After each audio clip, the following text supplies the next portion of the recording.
certain time and not after a certain time person? No, not really. I usually only have one cup in the morning or early afternoon, and then sometimes I'll have one at like 5, 6 o'clock, something like that. Oh, okay. Like if you're dragging. When I was working in an office, it would be one coffee in the morning before I went to work, and then around like 2 o'clock, it would be an iced coffee. Okay. So So hot coffee in the morning, iced coffee in the afternoon. right. And is the iced coffee in the afternoon, is it like a sugar fix, caffeine fix, or is it just kind of like what does that coffee in the afternoon do for you? Oh, well, it is different now that you mention it. It's It's not hot. the one. It's cold. Well, yeah, but it's also a mocha usually, Ah, an iced mocha. So a little bit of a treat, but also caffeine and yeah. sugar. And I feel like a hot coffee in the afternoon is not great. Right. Doesn't taste as great. It gives you a weird like warm feeling. Yeah, unless it's like you're on the slopes, after a long day of being on the slopes, you get a hot cup of a Joe or cocoa. Yeah, well, I know about cocoa. Whenever I went when I went snowboarding as a kid, I wasn't allowed coffee because I was a kid. Because you were a child and Yeah, at most I was probably like 13. yeah. When do you think is because I see kids. I mean we'll classify them as kids as people under the age of 17, 18. Not legally adults. But Like I in see the deli. Yeah, well, I see that like just walking around with like a Starbucks, and it's usually like an iced coffee. Like it's not a. Hmm. I've not seen, and since maybe like high school, I've not seen like an actual teenager with like the construction worker cup of hot coffee where it's just black. Like that is not something that you see teenagers do, at least now. Like I definitely see more of the, oh, it's coffee, but it's basically a shake, like an ice cream shake. When you Yeah, think of like the whipped cream and the sugar and the syrups that they add to it, coffee is, I guess, it is there, but it's not really like the main thing that they're drinking. right. It's Uh, not the star. right. Which I mean, that's like, and then you can get into the real. I'm sure you know plenty of them. I've definitely run into the coffee snobs who are who would deride those kind of drinks and only want a certain kind of coffee, whether it's hot, no sugar, no milk, uh, whatever you call it, Yeah, no violent source beans. What is it called? Where it's like safe beans, where it's I don't know. well, it's like not no conflict Farm diamonds. fresh. I don't know. Well, Yeah, they have no I feel like there's something I want similar for those coffee. blood. I want blood beans. You want you want the beans that were taken at by force Yeah. from local farmers in Say, give me those South America or beans. Africa. You're just like, hey, I'll hurt you if you don't give me the beans. They're like, yeah, take the beans, bro. Yeah. No, I'm not a snob with. I mean, right now I've been drinking Folgers, the Colombian Mm, blend of Folgers, which is like a cheap, right, whatever.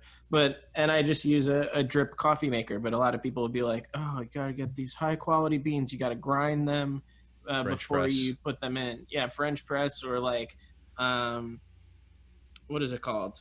The I don't know. with the filter in the glass Yeah, jar. It's like chemistry, Chemix. Yeah, that's what it's called. chemics. It's Something like that is that. weird. Yeah, You have at to the end. weigh out the beans, and then you have to take the temperature of the water. It's like, I'll just use my Black& Decker, thank you. They make tools, but also coffee machines. They do make two. I just bought a Black& Decker jigsaw, and they make everything. They should make cars, Yeah, they but should make cars. they should make cars. They should just just branch out. Just make everything. How hard is Um, it to make a car? you know what? I think when you actually break it down, it's probably not that hard. And let me explain. You need a factory, first of all. But Well, yes, explain how you think it's not hard.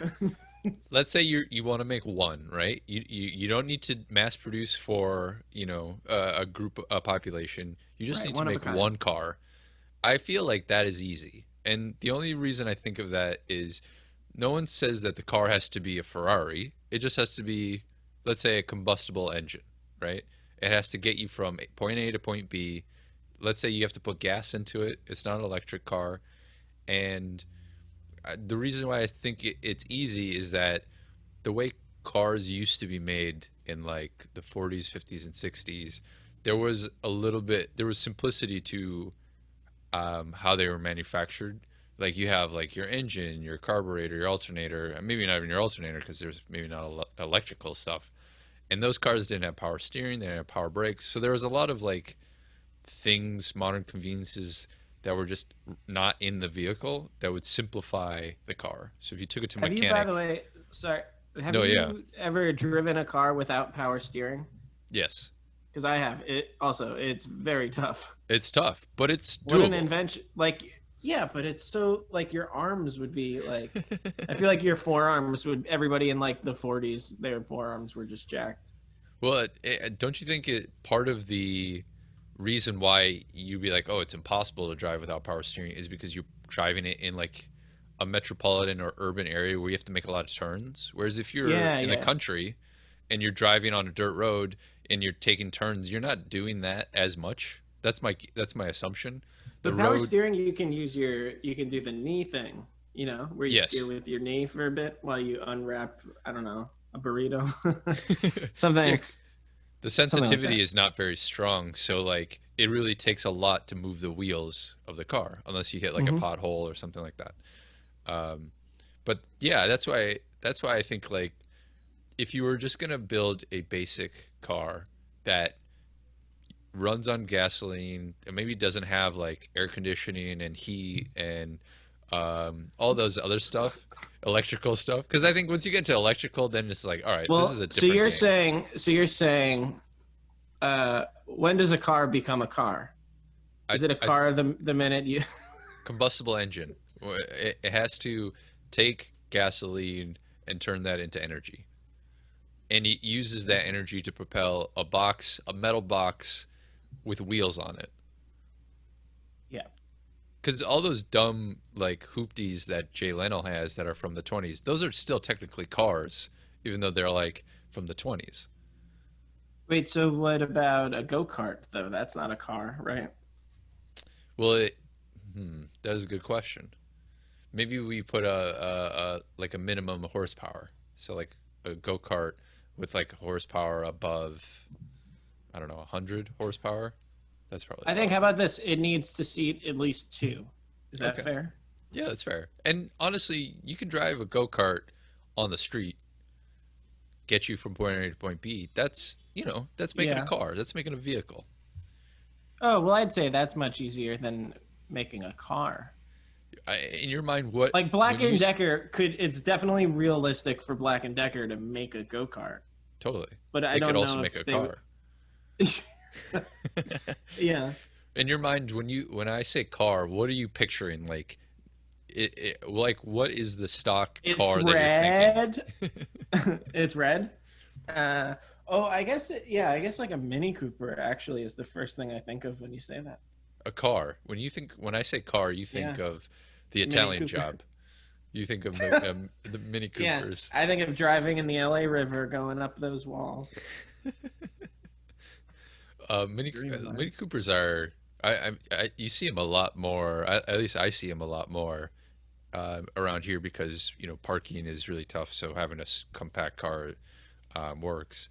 And but I remember when they were just starting to come to the United States, they were just like novelty for from the UK, and they look cool. But anytime I'm in a car like that, Mazda Miata is the same thing. Anytime I'm in a car like that, I'm just like a very big kid could just push this over. Like you don't. It doesn't Yeah, really need a lot.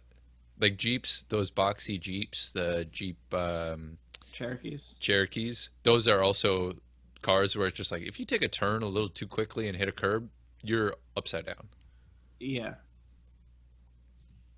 But the Mini Coopers, I guess they're cool. I don't know. I think The thing is, I don't especially like them. It's just the first thing I thought of when you yeah, said that is car. weird that you think of that. Yeah, what do you think of? I think of like a Jaguar. Jaguar. You don't see Like, many Jaguars, do you? no. I mean, they There used to changed be the. a dealership near where I lived that we would Yeah. drive by, but you don't see many of them on the street. Yeah, I guess I don't know. I see them here and there. So the classic Jaguar has the ornament, the hood ornament with the Yeah, Jaguar leaping, right? And I think the that's why you modern, buy it. Yeah. yeah, the modern Jaguars don't have that ornament. I think it's just a like emblem on the Oh, grill. Um, Part of the reason, and maybe this is just me thinking that this is the reason why they changed it, but when I was in high school, I hung out with a couple of kids who, okay, they weren't necessarily straight A students. Um, they, I wouldn't call them troublemakers, but trouble did find them every once in a while. oh, um, trouble found them. Trouble found them, but they started doing this thing where they would go to parking lots, whether the mall or movie theaters or whatever, and they would go to like ornaments on cars like the Mercedes or Jaguars, and they would rip them off of the car and turn Hmm. them into like belts or chains or stuff like that. And I remember one of them explaining to me, because it's like when you think about it, you have a Mercedes logo that's above the hood of your car, basically attached by like a small piece of metal. It's a little obnoxious because it's like, hey, look at my luxury vehicle. Here's this Mercedes emblem. So you're saying they And deserved it? They needed to be taken down a notch no, they don't. for all the money they worked for. They definitely don't deserve it. But like, what do you think is going to happen to your emblem that is attached to like maybe like a quarter of an inch piece of metal to your hood? Like, take away the fact that I have my dumb friends who might steal it. What happens if you like bump into something and it just bends? Like, it just seems like a poor design thing. It's I just feel like kind you of can just buy gaudy. one. Let's Oh, you turn to can the buy it. internet and see. I feel if you go to Spencer's Gifts, they definitely have like a BMW and like a Mercedes. But the difference is you get to actually yank it off the car. And if you go, a little That's the challenge to thrill our of it. listeners, a little challenge to our listeners, go and look at modern luxury cars that would have an emblem. So like Mercedes, Jaguar, what's another car that would have that? Rolls Royce. A lot of the modern Cadillac. luxury Cadillac, I guess maybe they used to. Yeah, Old they did older used to. Cadillacs, yeah. These say that they sell them for $20. That's The nothing. Mercedes M. Or Yeah. you could get them free 99 by just you just you put your hand over it, you bend it forward, bend it back, bend it forward, bend it back, and then it just pops out. Or you buy it and then you have the street cred with none of the guilt. Or take it one further, you buy it and go to a Mercedes that doesn't have the emblem on it. It's just the little logo implanted in the hood, and you tape it to it and be like, "Hey, I made your car better." Yeah, good Samaritan. Good Samaritan, Gerard Butler. Um, but I feel like I don't know. To me, it just rubbed me the wrong way to have that emblem stick out so much from your vehicle, as if we didn't know it was already a nice car. Now you have to throw this hood ornament on. Like the Hmm. Rolls Royce hood ornament is like it's like a bird, right? Oh, I don't know. It's like a Boyd, and it looks expensive, the hood ornament. But if you're saying you could buy it for $20 at the Well, that was the store, Mercedes one. okay, I so don't know it's about not. a Rolls Royce. Rolls Royce is not a bird. It's like an angel. Now that would be a Oh, cool it's chain. big though. Look It at is that. big. The spirit of ecstasy is what they call it. I would definitely wear that as a chain around my neck. Okay, well, you could get one at Walmart for $8. Now, is it like Oh a wait, I don't. 2D emblem, or is it like a three-dimensional like emblem? This one says 3D. It says Ooh, 3D, so it's. you know what? Uh, That is Wayfair is selling a giant one for $7,000. Now, for that you can wow. buy a Rolls Royce. How much do they cost? Like 150, 200,000. And they suck, right? Aren't they really hard to drive? No, I Like feel like just they're good. cumbersome and like not luxurious. Oh, that I cannot. I've never been in one, so I can't say. But Me um, neither. so the newer Rolls Royce, like when you press a button, that emblem actually like disappears into the hood. So Wow. So hooligans like nobody could steal it. me and my friends couldn't grab onto it and try to steal it. Mm. Bentley's another one I think that has like a little thing on the top. I don't know. There's a part of me that's like very into the idea now of just uh, taking these again. This is my new enterprise. People are like, "Oh, what is the pandemic going to show you about your life and all that stuff?" I'm like, "Well, I'm going to start stealing hood ornaments again." Yeah. So you know what you do? You steal them and then you sell them back to the person. Yeah, So you it's like establish yourself as like a guy who has all these weird auto parts, but really they're just parts that you've stolen from various cars in the Jersey City area. yeah, I just opened my jacket. I'm like, what are you looking for? What are you looking Yeah. for?" And they're like, I'm looking for a Mercedes, a gold emblem." I was like, "Let's walk around the corner." And then walk around the corner, I open my jacket and I just have it dangling from my you since you grew up in New York, that was always a thing about like dudes on the subway or around town with the trench coat full of watches and chains, right? Did you ever I don't know. experience that?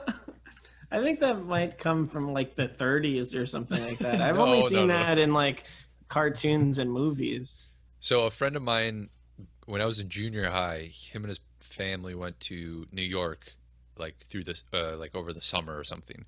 And when he came back, he was like telling us what was happening, and then he's just like, "Yeah, this guy came up to us, and he's just like, watches, watches, chains, chains," and they were like, "Yeah, I don't know if they were like, I want one," but they were just like, caught his eye, and he opened his jacket, and he had like, you know, the watches and the chains and all that stuff.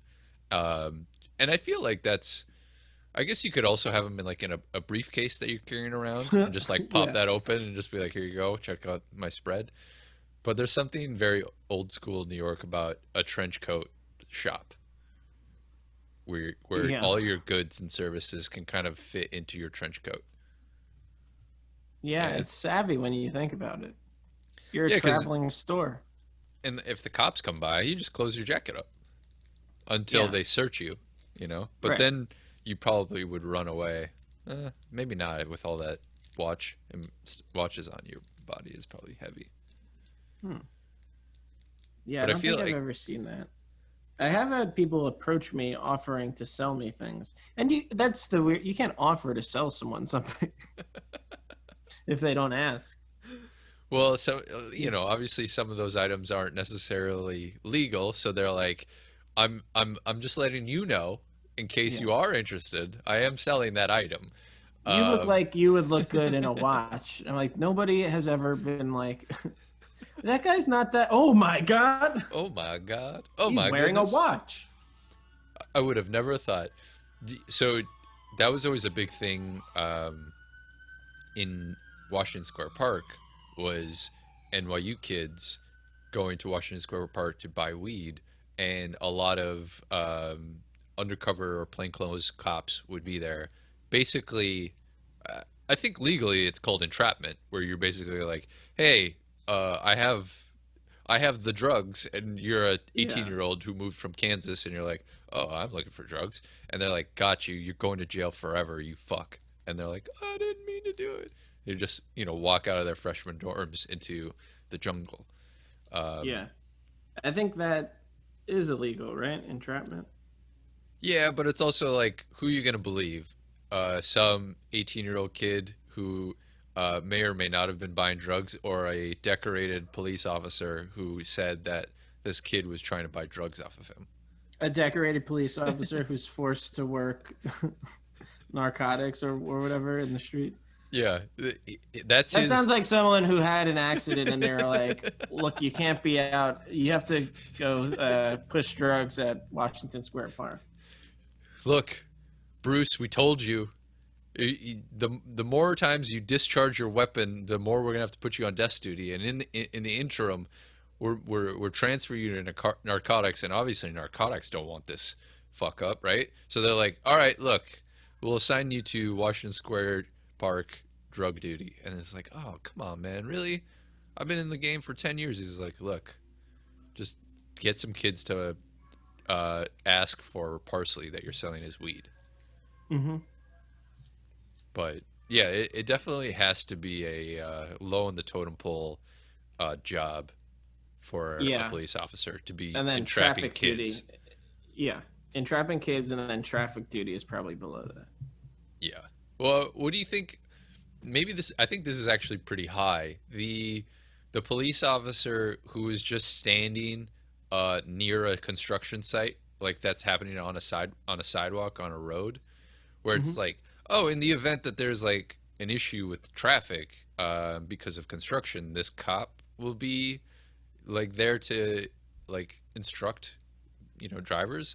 But more often than not, you just see them in their car the whole time, not really doing anything. I don't know. It seems like the weirdest kind of like waste of a cop's time Hmm.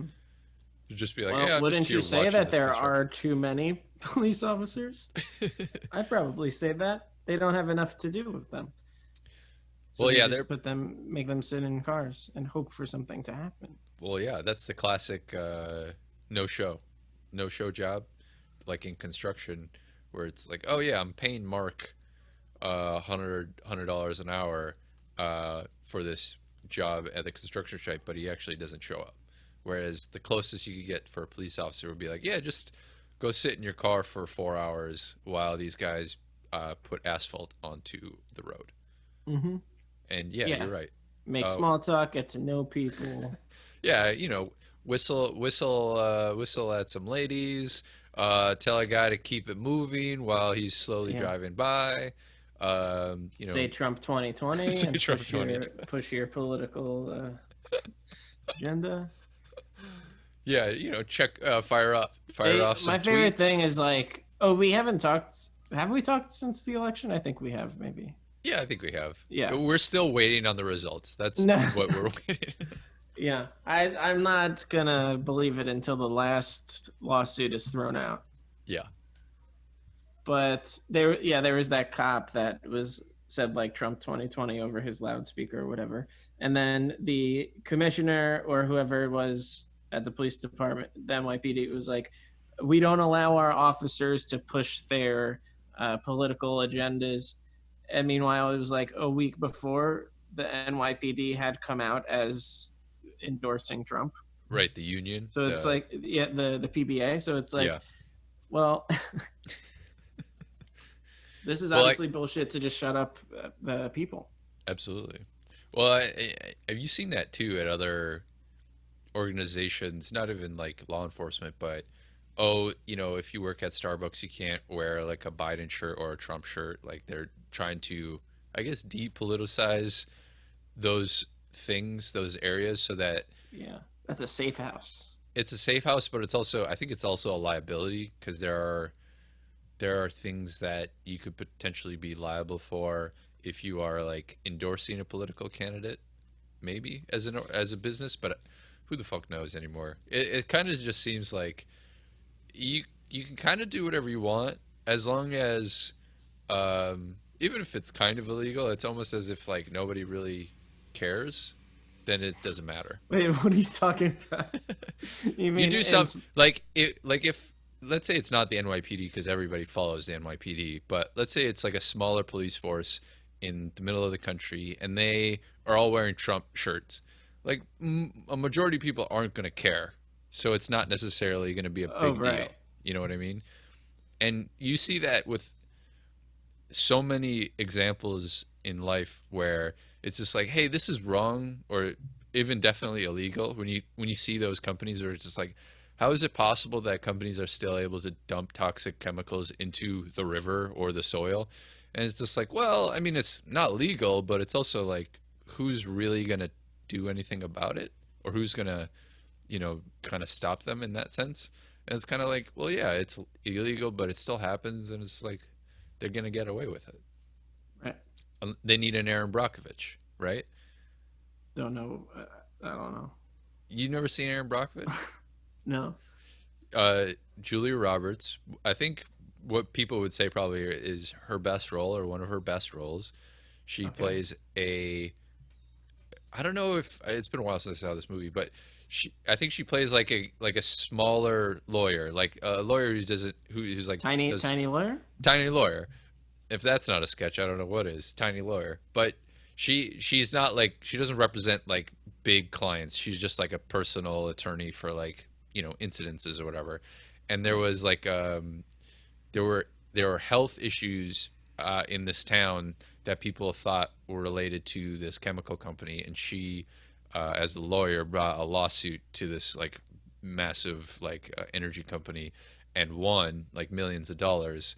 Kind of like the David and Goliath type scenario, where it's like, here's this person who doesn't have like a Harvard degree in law or Yale or something like that, but she's representing people who are, aggrieved by a company that is, purely motivated by greed, at the expense of like the health and safety of the people who live by this plant. Um, so yeah, if we had more Aaron Brockoviches who are just like, no, that's bad, and I'm taking you to court and give me millions of dollars, then maybe they would stop doing that. But maybe not. Yeah, more people should risk risk losing everything they have. Yeah, that would be. Well, I mean, who knows? With the pandemic, that is kind of where a lot of that stuff seems to be potentially heading. It's like, yeah, when you don't have the consistency of a paycheck and um, food security and access to health care, what do people do, like turn to? You know, Yeah, I think crime. we're crime. I mean, if that's not the beginning of a superhero movie, I don't know what is. What is this? Poor man? Poor man, driven to have no money by the society he lives in, hungry at every turn, and in need of justice. He decides to take it within his own hands. Poor man, directed by Christopher Nolan, starring like a Hemsworth brother, probably. 2 tickets, please. 2 tickets to Poor Man, please. Uh, This is the time of the year where a lot of movies come out normally. Obviously, now um, there is not a lot of movies being released because of the pandemic. But has there been any trailers or like ads for movies that you've seen that are potentially coming up or going to be released on like video on demand that you're like, this looks terrible and this looks like I'm interested in seeing this? yeah, that movie Freaky, the Vince Vaughn movie, looked like it could be one of those ones that looks bad, but it turns out to be good. This is him at where he switches bodies. Yeah, he's like a serial killer and he Right. switches bodies with a teenage girl. So it's pretty funny, I Yeah, I guess. think, yeah, I saw that trailer. Looks interesting. It looks like a fun But then twist. he's apparently an awful person. Vince Vaughn. Why? So he shook Trump's hand. Oh, yeah, forget Um, that. no, but there's other things that he's done that were like, um, I don't think anything like sexual, but like things he's done as like a conservative Oh, I or see. like conservative adjacent in Hollywood. Right. All right. So But Vince you Vaughn's know, bad, separate not the good. artist from the art. The art that is freaky. That is freaky. That is The the movie intern. Freaky. All right, Yeah. so that's a good one. What's a bad one that you're like, this looks terrible, and you will or won't watch it? Oh, I don't know. I haven't seen many trailers. Well, didn't Freaky already came out, right? Or Yeah. Okay. It came out in theaters, but it didn't come out on Right. VOD. VOD. I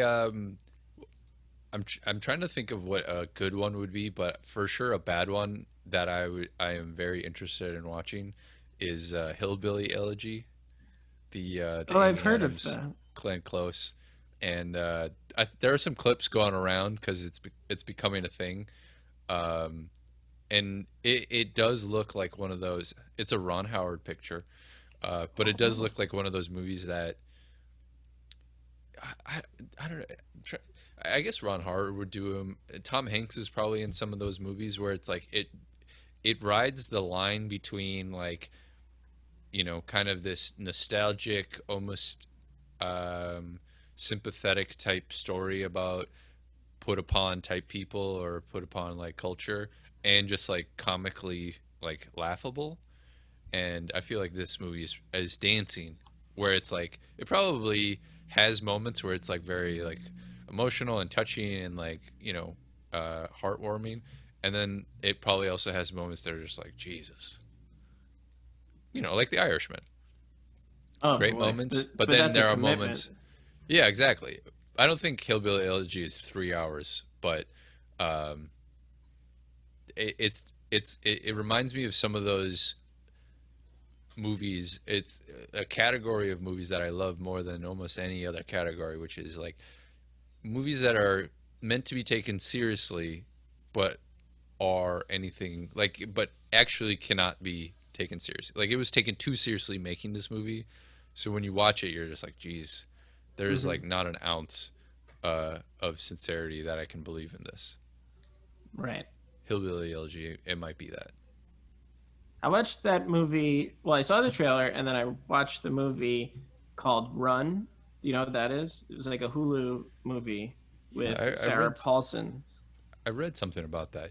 The main character's in a wheelchair, right? Yeah, so her Yeah, daughter is in a wheelchair. right. Yeah. Uh, Yeah, and because it's bad. It's a it's bad bad. movie. Because I read an article about that movie where when they were casting that movie, people pretended to be in a wheelchair to Whoa. be be that character. That's what like the directors were saying, and it's just kind of like, damn, that is not good. That's bad. So the girl in it is actually in a wheelchair in real Yeah, life? yeah. Oh, that's cool. But apparently, I mean, yeah, she was a good actress, but it was just like, and obviously Sarah Paulson's is really good, but it to me, and I also watch a lot of things like in the background, so I'm not paying 100% attention to I it, see. but it just seemed like, oh, she was a crazy mother. I guess spoiler, I don't know, maybe it's in the trailer, but she's like. And I don't even understand the point of it really. She's giving her daughter drugs to make her sicker than she is, Okay. or just sick in general, so that she relies on her mother. And then Ah, she gets to a breaking point where, well, the daughter finds out, and then right. the mother goes absolutely insane and like kills a guy, and then Bonkers. she tries to, or the girl tries to overdose on the pills that her mother was, just to be like, yeah, fuck you, mom. And then Okay. the mother like breaks her out of the hospital against her will, and then she is shot by security guards because she was trying to steal the girl. Gotcha. Yeah, that also, and this is also the time for all those movies where we're an Oscar bait season. Does that movie, from Mm-mm. watching it, does that movie feel like this is like an Oscar contender type role for Sarah Paulson, where she is playing this character that is maybe a little over the top and kind of like, you know, chewing the scenes to make it feel like more dramatic or more like melodramatic? Not at all. I think she is a very good actress, and she's doing well, like playing the character. But it's not a remarkable character. It's not, Right.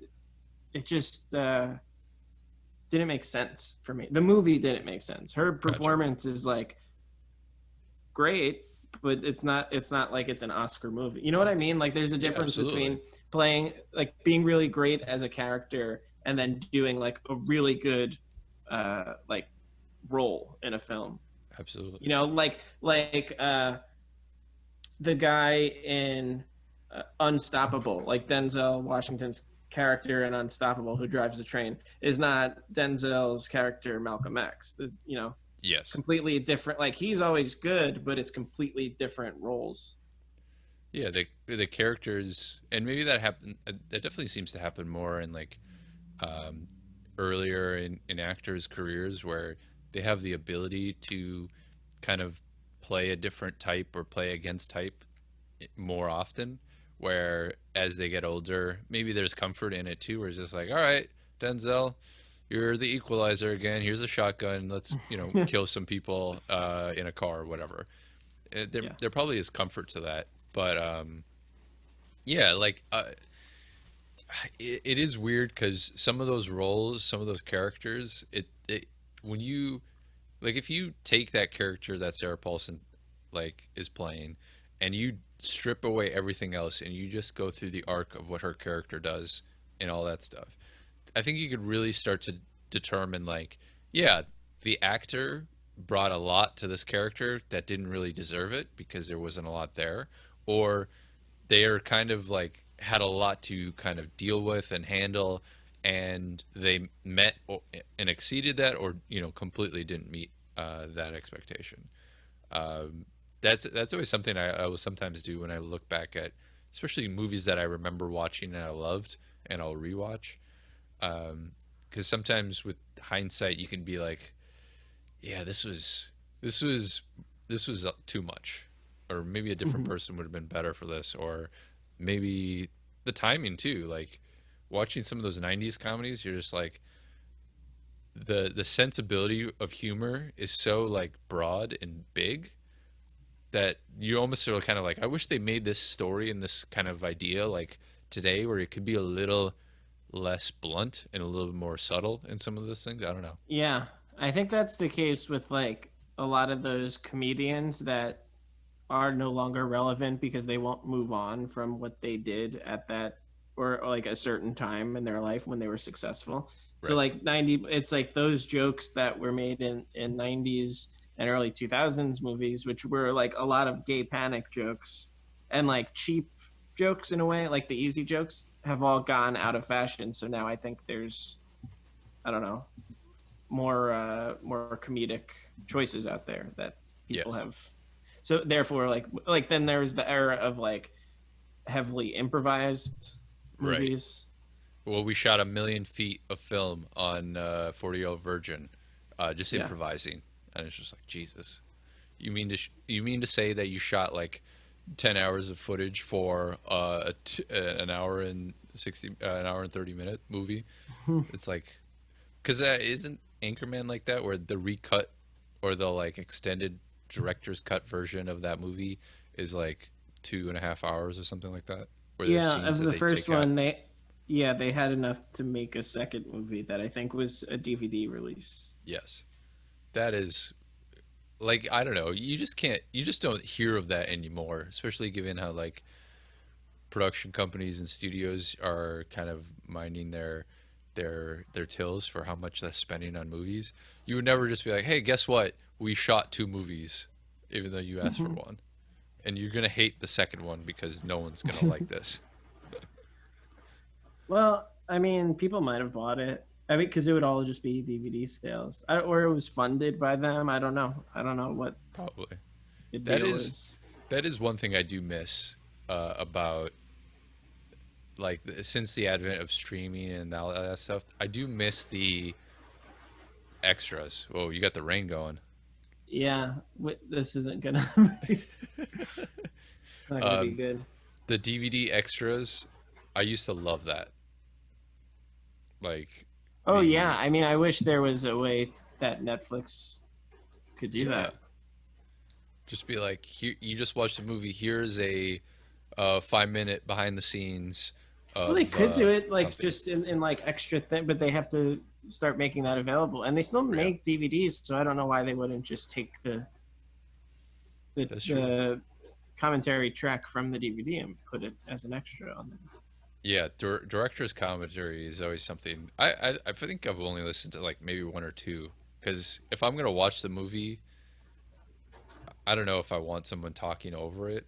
I would almost want the director's commentary to be like a podcast, where it's just like, hey, I'm just gonna listen to the commentary on this movie, but not necessarily watch the movie.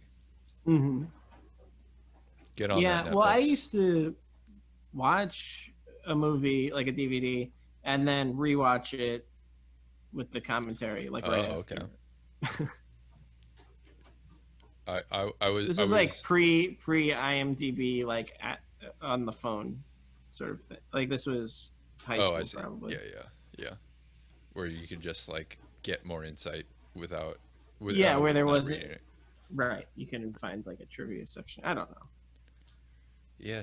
What happened to the movie trivia? What happened to the behind the scenes? It's all social now. You could watch it on Instagram Yeah. and you'll like it. Yeah. Tap tap. Tap Like, tap. All right. Should we get started? let's get started. The rain is coming The down. rain.